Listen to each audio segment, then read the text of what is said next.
Hey guys, Bicepspump here, bringing you this Frost Death Knight The War Within Beginner Rotation Guide.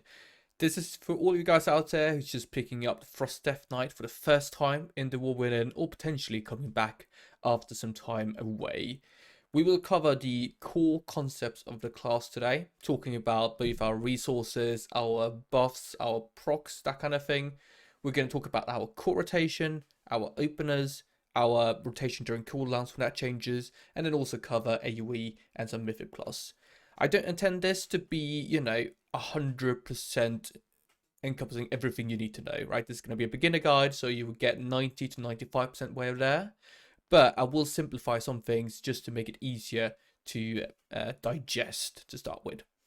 Anyway, jumping straight in, the Frost Death Knight has two primary resources. We have runes and runic power. Runes are these little blue death scully icons on your hero portrait. You can see I highlight them up here. They recharge on their own when you spend them, taking 10 seconds by default, and then that's decreased by haste. So if you're 100% haste, it just takes 5 seconds. For a little tidbit, you can only actually recharge 3 at a time. So if you spend all of them, it's only 3 that will recharge until the next ones go. Why that's the case, it's a long story, but that's just how it works. These are spent on abilities such as Obliterate and Remorseless Winter and Deafening Decay. So a core concept or a core resource for your main abilities. Anyway, spending a rune gives you 10 runic power. Runic power is our secondary resource, which we spend on other spells such as Frost Strike and Glacial Advance. And as playing as a Frost Death Knight, you generally just spend the runes as you generate them, which then generates runic power, which you spend on other abilities, and then that actually funnels back into your runes because you have passives that say that if you spend runic power, you have a chance to actually generate runes. There's loads of different other spells and passives and abilities that actually go into generating both runic power and runes, but they don't really matter for a beginner guide, so we can just skip those. Anyway, if we move into the core rotation, this is kind of the majority of the gameplay in single guides going to be governed by this. We have situations where you press other abilities like cooldowns, which changes it, but this is going to be 90% of the time spent is going to be in your core rotation. And here we have essentially 3 abilities that are going to be pressed most of the time. We have Obliterate, that's what you spend your runes on. Generally doesn't hit very hard, but with procs it can hit really, really hard, and we get into that later. We have Frost Strike, this is your main way of spending runic power. Also has some specific gameplay associated with it, so Razorice stacks, we'll get into that later, but that essentially is how you spend your runic power in single target. And then finally we have Howling Blast. This is used whenever you get procs of Rhyme, which are triggered off your Obliterate, so we'll talk about that. Anyway, the general vibe for single target is you spend your runes on Obliterate, you spend your runic power on Frost Strike, and then whenever you get a proc of Rhyme, you use that on Howling Blast. And that's going to be like the majority of time spent just hitting those 3 abilities. Anyway, let's talk about procs, because they matter a lot. I already mentioned Howling Rhyme for Howling Blast, but procs is a core concept of Frost Death Knight and something we react to, and which makes certain button presses much more important. The major one is called Killing Machine. This procs off your critical auto attacks, and it's a specific kind of proc-based system where it's bad luck built in. So if you don't get one off your initial crit auto, you have a higher chance of getting the next one, and so on. As a general rule, if you're running a 2-handed build, it's a 100% chance. If you're doing a dual wield, it's about 50% chance on a crit auto to generate Killing Machine. Anyway, what Killing Machine does is transforms your next Obliterate into frost damage instead of being physical damage, makes a guaranteed crit, and then you have talents that sends out 3 glacial advances as well due to that. The general vibe is that if you get a Killing Machine, your Obliterate is going to hit like 4 times as hard or even higher compared to just a normal one. So as soon as you get that, you want to spend it right away on your Obliterate. Right? That's general, very simple rule. So you're doing a normal rotation, you get a Killing Machine proc, immediately spend it as soon as you can. It stacks up by 2 by default, so if you can't spend it right away, it's kind of fine. You're unlikely to overcap by triggering 3 in a time without managing to spend one. But as a very easy general rule, just spend those as quickly as possible. Now, hitting Obliterate generates another proc, which is called Rhyme. It's a 45% chance if you hit Obliterate that your next Howling Blast is going to do a lot more damage and be free to use. This is generally what we're going to do. If you get the Rhyme proc, you hit that with a Howling Blast. It's not going to be a very high priority. We'll talk about that later, but that's just how you kind of approach that. So those were your procs. Let's talk a little bit about buffs and buff upkeep, because the Frost Death Knight has two major buffs we need to be bothered about. We have Unleashed Frenzy, comes in the talent tree. Pick that up, it gives us strength for 10 seconds whenever we hit something with a runic power spending ability. Furthermore, we have Icy Talents. This is in the class tree. It increases our attack speed, and it stacks up to, so it does 5 times, or 3 times by default. You add an extra 2 from a talent in the tree we always pick up, and then another 2 from if you're playing with the Deathbringer tree, which you will sometimes do. So this can stack up to 7 times, and it also lasts for 10 seconds. And it's a really, really important thing to be bothered about, because if you drop off 7 stack, it's going to take you ages to get back up, right? So always have a look at that. However, lucky for us, Killing Machine actually does an upkeep of these by default, because it triggers Glacial Advance from the Arctic Assault talent, which counts towards these buffs. So just doing a rotation normally, you're going to hit Killing Machines so often that you kind of do not need to be worried about this. But if you're getting...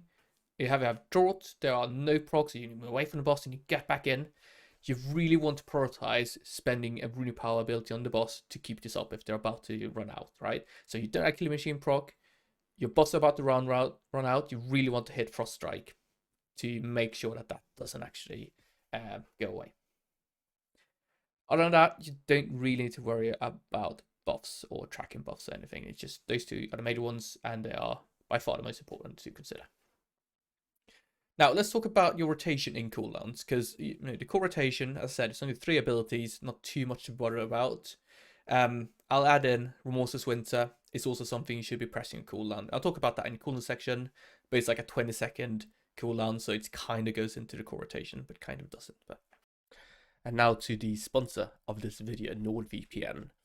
It's a VPN service that I personally use to be able to access content on the internet which would otherwise be blocked due to my geographical location. I'm not originally from the UK, I moved here 9 years ago, and it's been a godsend to be able to leverage the VPN to access content, websites, that kind of thing from my home country or whatever country I actually want to use. It's so simple, just open up the app, you click on the country you want to use, and whatever video or news article that was previously blocked just magically becomes unblocked. You can go to nordvpn.com/bicepspump, use the code bicepspump, and it allows you to sign up for a nice discount and 4 extra months. So do have a look, see if you fancy doing that, because I've personally been using it for several years.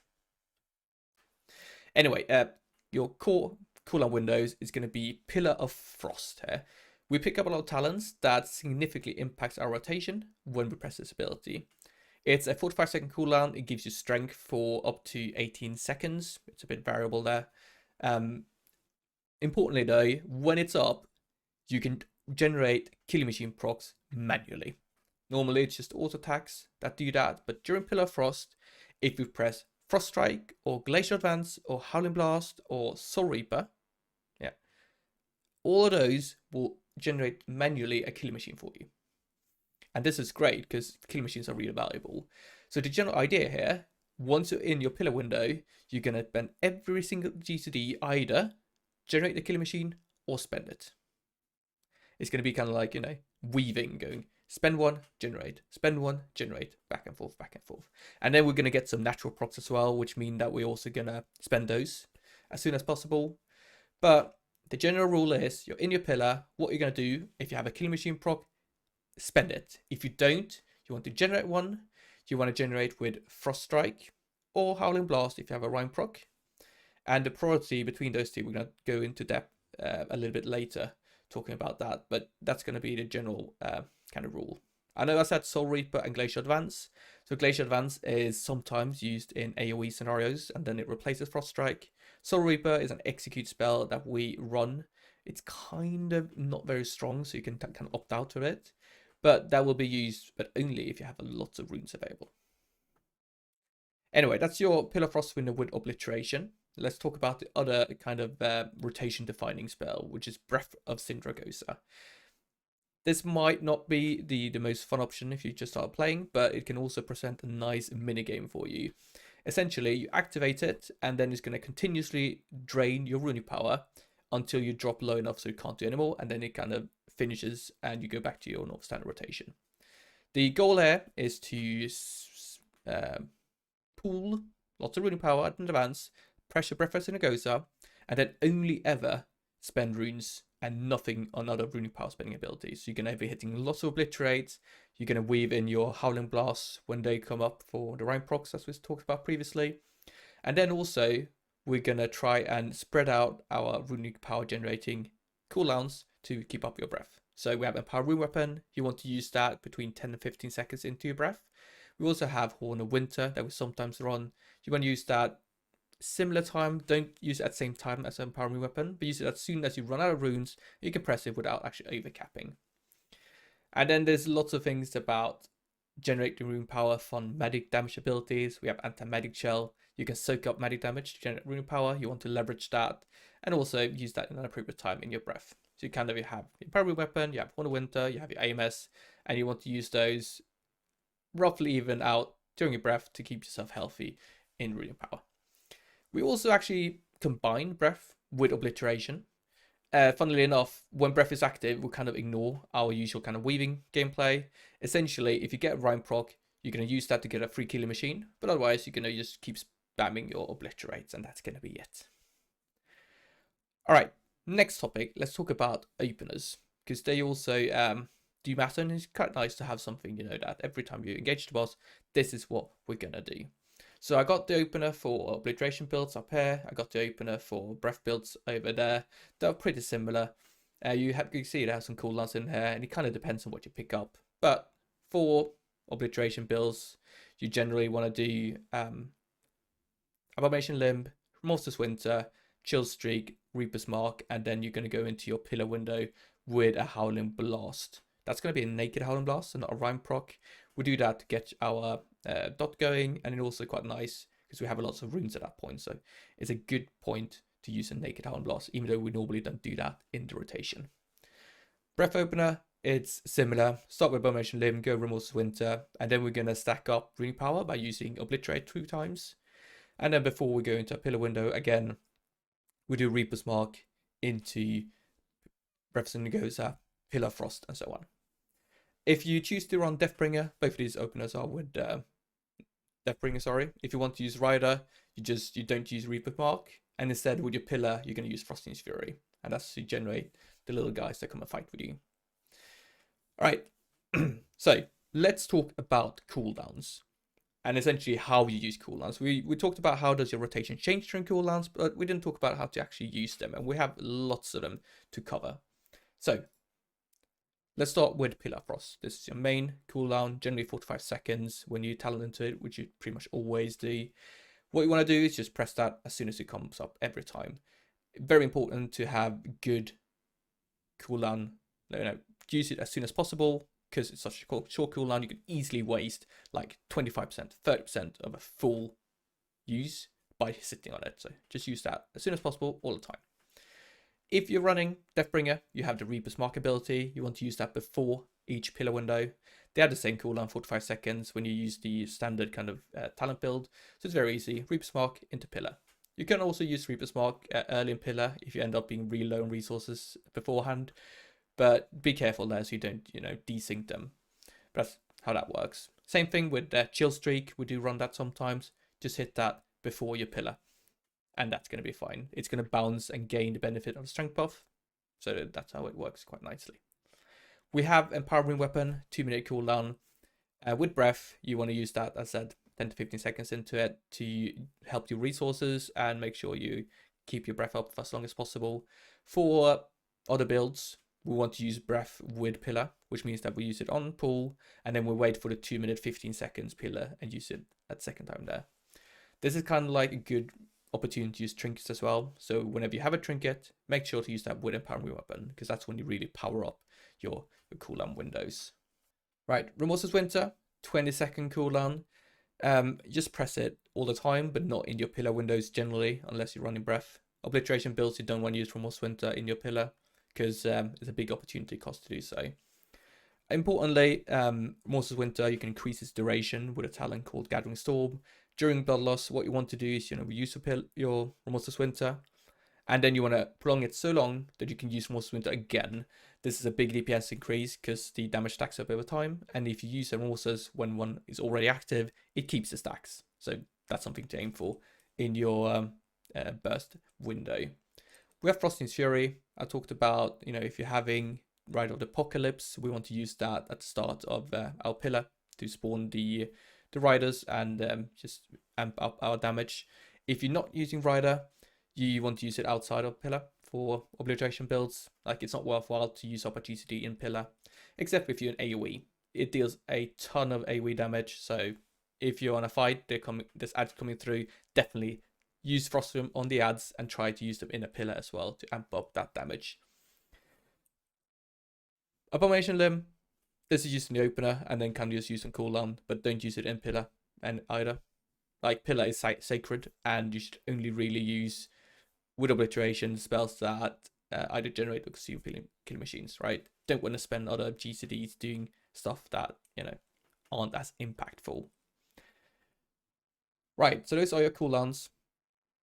The general rule, right, is that you press everything when it comes up, kind of. And then that's going to be kind of useful. The only exception is Frosting's Fury without Raiders, where you can hold that for big air waves. It's a really big value to do so. Right, another specific topic we need to cover here is Razorice and Shattering Blade. Dual-wield obliteration builds runs this talent where you stack up your Razorice, which is one of your Runeforge debuffs. It can increase your frost damage up to 5 times, and at 5 stacks you can burst that with Frost Strike to deal significantly more damage with Frost Strike. Whenever you're doing dual-wield obliteration, you want to keep track of this, and as soon as you hit 5 stacks, you're going to prioritize hitting Frost Strike. It's not going to prioritize over Killing Machine procs, but you're going to hit Frost Strike instead of Howling Blast with Rime. That's the general kind of choice you have. Do I hit Frost Strike or Howling Blast, right? And with Shattering Blade, if you get 5 Razorice stacks, it's going to be Frost Strike. Generally, with dual-wield obliteration builds, Howling Blast with Rime procs is really devalued, and you're actually going to over cap on a lot of them because it's just so much more damage to hit Frost Strike. This is also true in Mythic Plus. When you're doing dual-wield obliteration, you are going to run Frost Strike, Shattering Blade builds still with Shattered Frost, which means that this kind of explosion deals AoE damage. Again, whenever you can use Frost Strike to burst those 5 stacks, prioritize it over Rime procs. That's the general rule. Now, let's talk about Cleave in Raid and how we deal with Mythic Plus. Cleaving in a Raid environment is all about Death and Decay. It makes you obliterate Cleave. So whenever there's any more than one target, pop down your Death and Decay, and then that's just going to give you nice, good damage. With obliteration builds, the best opportunity is to do Death and Decay with your pillar windows. What you want to do is go into your pillar window, generate 2 stacks of Killing Machine, pop down Death and Decay, and then just continue your normal obliteration rotation. That maximizes the number of Killing Machines you can actually spend in your Death and Decay. For Mythic Plus, if you're doing dual-wield obliteration, it's actually going to be extremely similar to single target rotation. Like Frost Strikes on your 5-stack Razorice, you're going to pop down Death and Decay with your pillar windows. Again, generate 2 Killing Machines and then you Death and Decay. You are going to use your Howling Blast with the Rime procs, but it's going to be devalued because Frost Strike is so strong. If you're not running Shattering Blade builds, so do 2-hander build sometimes doesn't, you have Glacier Advance. And very simply, Glacier Advance becomes a Runic Power Spender instead of Frost Strike in any kind of AoE scenario. This build is not very common though, so that is only ever if you do 2-hander specific builds for that. When you're doing Breath in AoE, it's the same thing. It's just Death and Decay to make your Blitz cleave, and then you don't really need to do anything else. Alright, so that is the War Within Frost Death Knight Beginner Rotation Guide. Hopefully that was somewhat easy to understand and not too much rambling. Let me know down in the comments what you think about this video. Upvote, downvote, consider subscribing, and I'll see you guys in the next one. Thank you very much for watching. Bye bye.